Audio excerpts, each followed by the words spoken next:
ഗബ്രി ഇന്നലെ മുതൽ മാനസികമായി തകർന്ന അവസ്ഥയിലാണ്. ഭക്ഷണം കഴിക്കുന്നില്ല, വെള്ളം കുടിക്കുന്നില്ല, താടിക്ക് ഇങ്ങനെ കൈയും കൊടുത്തുകൊണ്ട് ഒരേ ഇരിപ്പാണ്. അങ്ങനെ അവസാനം ഗബ്രിയെ മെഡിക്കൽ റൂമിലേക്ക് കൊണ്ടുപോകുന്നു.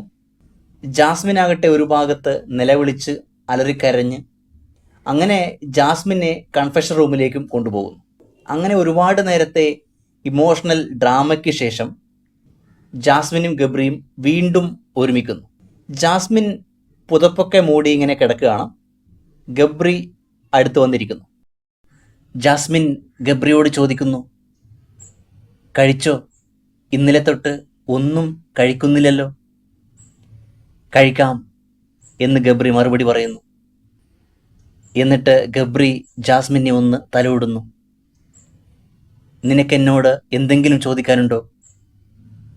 ജാസ്മിൻ ഐ ലവ് യു എന്ന് പറയുന്നു. തിരിച്ച് ഗബ്രിയും ഐ ലവ് യു എന്ന് പറയുന്നു.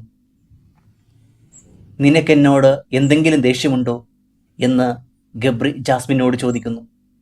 ജാസ്മിൻ പറയുന്നു, നിനക്കങ്ങനെ തോന്നുന്നുണ്ടോ എനിക്ക് നിന്നോട് ദേഷ്യമുണ്ടാകുമെന്ന്? ഇത്തരത്തിൽ ജാസ്മിനും ഗബ്രിയും പഴയതുപോലെ തന്നെ ഇപ്പോഴും സംസാരിച്ചു കൊണ്ടിരിക്കുന്നു.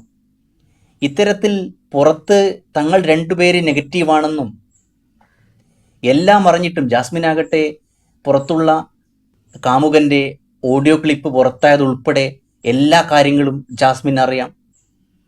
വീട്ടുകാർക്കും നെഗറ്റീവാണ്, നാട്ടുകാർക്കും നെഗറ്റീവാണെന്നറിയാം. ഗബ്രിക്കും ഇതേ അവസ്ഥയാണ്. എന്നിട്ടും അവർ ഇതേ രീതിയിൽ തന്നെ പോകുന്നുവെങ്കിൽ ഇവർ റിയൽ പ്രണയത്തിലാണ് എന്ന് നമുക്ക് തോന്നിപ്പോകും.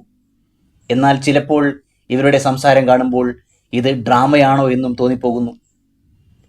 യഥാർത്ഥത്തിൽ ഇത് പ്രണയമാണോ അല്ലെങ്കിൽ ഡ്രാമയാണോ എന്ന് അറിയണമെങ്കിൽ കുറച്ച് ദിവസങ്ങൾ കൂടി നമ്മൾ കാത്തിരിക്കേണ്ടി വരും.